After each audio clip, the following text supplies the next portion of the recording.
Hello and welcome my students. आज इस video में हम लोक प्रशासन यानी पब्लिक एडमिनिस्ट्रेशन के बारे में बात कर रहे हैं। लोक प्रशासन या पब्लिक एडमिनिस्ट्रेशन का अस्तित्व बहुत ही पुराना है। भले ही एक विषय के रूप में ये नया है, जब भी राज्य में कानून व व्यवस्था की ज़रूरत महसूस हुई है तो लोक प्रशासन की शुरुआत तभी हो गई, लेकिन एक विषय के रूप में इसके व्यवस्थित और विधिवत अध्ययन की शुरुआत 19वीं शताब्दी के अंतिम दशक में हुई। लोक प्रशासन के विभिन्न सिद्धांत हमें प्राचीन भारत में महाग्रंथों रामायण और महाभारत और अनेक स्मृतियों के साथ साथ कौटिल्य के अर्थशास्त्र में भी मिलते हैं। इसी प्रकार की व्याख्या चीन के कन्फ्यूशियस द्वारा दिए गए उपदेशों या अरस्तु की महान रचना पॉलिटिक्स में, हॉब्स की रचना लेवायथन में और मैकियावेली की रचना द प्रिंस में भी मिलते हैं।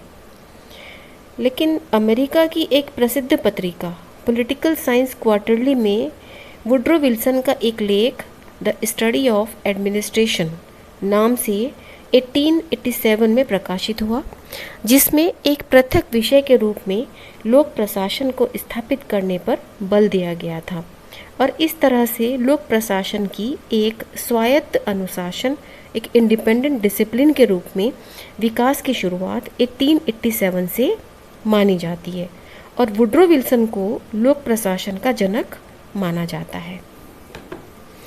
बेसिकली लोक प्रशासन है क्या? लोक प्रशासन दो शब्दों के संयोग से बना है, पब्लिक और एडमिनिस्ट्रेशन। प्रथम शब्द पब्लिक लैटिन भाषा के शब्द पब्लिकस से बना है, जिसका अर्थ होता है पीपल यानी कि लोग, और जो सेकंड वर्ड है एडमिनिस्ट्रेशन भी दो शब्दों एड प्लस मिनिस्टेरियर के संयोग से बना है और जिसका अर्थ होता है प्रबंध करना या सेवा करना या देखभाल करना। और जब हम दोनों शब्दों को संयुक्त करते हैं तो पब्लिक एडमिनिस्ट्रेशन का अर्थ होता है जनता की सेवा करना, जनता की ओर ध्यान देना या जनता की देखभाल करना। इसलिए ऐसा प्रशासन लोक प्रशासन कहा जाएगा जो जनता के हित में जनता का और जनता के द्वारा संचालित प्रशासन है। वुड्रो विल्सन ने इसकी परिभाषा दी है, जिसको हम ऐसे डिस्कस कर सकते हैं कि लोक प्रशासन विधि या कानून को विस्तृत एवं क्रमबद्ध रूप से कार्यान्वित करने का नाम है और कानून क्रियान्वयन की प्रत्येक क्रिया एक प्रशासनिक क्रिया है। मतलब लोक प्रशासन क्या है? विधि या कानून को विस्तृत एवं क्रमबद्ध रूप से क्रियान्वित करने का नाम है। बेसिकली क्या होता है, हमारे सामने दो चीज़ें होती हैं, शासन एवं प्रशासन। दो शब्द हैं। शासन से मतलब होता है गवर्न करना, सरकार चलाने का काम करना। तो जैसा कि हम सब जानते हैं कि सरकार के अंतर्गत क्या आता है, कार्यपालिका, व्यवस्थापिका और न्यायपालिका। कार्यपालिका जो कि कानूनों को क्रियान्वित करने का काम करती है। व्यवस्थापिका सरकार का एक ऐसा अंग है जहाँ पर कि कानून निर्माण का कार्य होता है।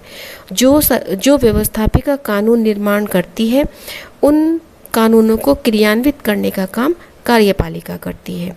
और न्यायपालिका न्याय से संबंधित कार्यों को संपन्न करती है, जबकि यह है शासन का कार्य। प्रशासन किससे संबंधित है? प्रशासन वर्ड जुड़ा हुआ है सामान्य जनता से। जो रूल मेकिंग, जो कानून निर्माण संसद के द्वारा, व्यवस्थापिका के द्वारा किसी देश की किया गया है, उन कानूनों को व्यवस्थित, विस्तृत और क्रमबद्ध रूप से इम्प्लीमेंट करने का काम, क्रियान्वित करने का काम ही लोक प्रशासन कहा जाता है। और कानून क्रियान्वयन की प्रत्येक क्रिया एक क्या कहलाती है? एक प्रशासनिक क्रिया कहलाती है।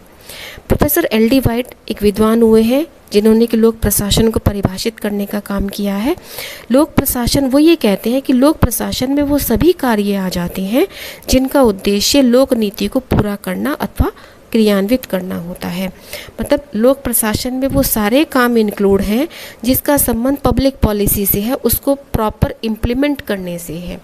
एक पॉलिसी गवर्नमेंट ने बनाई, कोई योजना, कार्य योजना तैयार की, जन कल्याण की, सामान्य जनता के लिए कोई कानून बनाया गया, उस कानून को केवल बना देने से काम नहीं चलता, उस कानून को प्रॉपर जनता तक ले जाना और उसको इम्प्लीमेंट करना, क्रियान्वित करना, ताकि उस योजना का, उस प्लानिंग का सामान्य जिनके लिए वो बनाई गई है उन तक उसका सही फ़ायदा उसके क्रियान्वयन से पहुँचे, उनको लाभान्वित करना। और इसी क्रियान्वयन को, इसी प्रोसेस को जो कहा जाता है वो कहा जाता है लोक प्रशासन। वो अपने आप में ये कानून को क्रियान्वित करने की प्रक्रिया ही क्या है, एक प्रशासनिक प्रक्रिया है। तो संकुचित संदर्भ में लोक प्रशासन केवल कार्यपालिका के द्वारा किए जाने वाले कार्यों से संबंध रखता है, जबकि अपने व्यापक अर्थ में लोक प्रशासन के अंतर्गत सरकार के तीनों अंगों, कार्यपालिका के द्वारा किए जाने वाले कार्यों का, विधायिका के द्वारा किए जाने वाले कार्यों का और न्यायपालिका के किए जाने वाले कार्यों का क्रियान्वयन इससे संबंधित होता है। Thank you.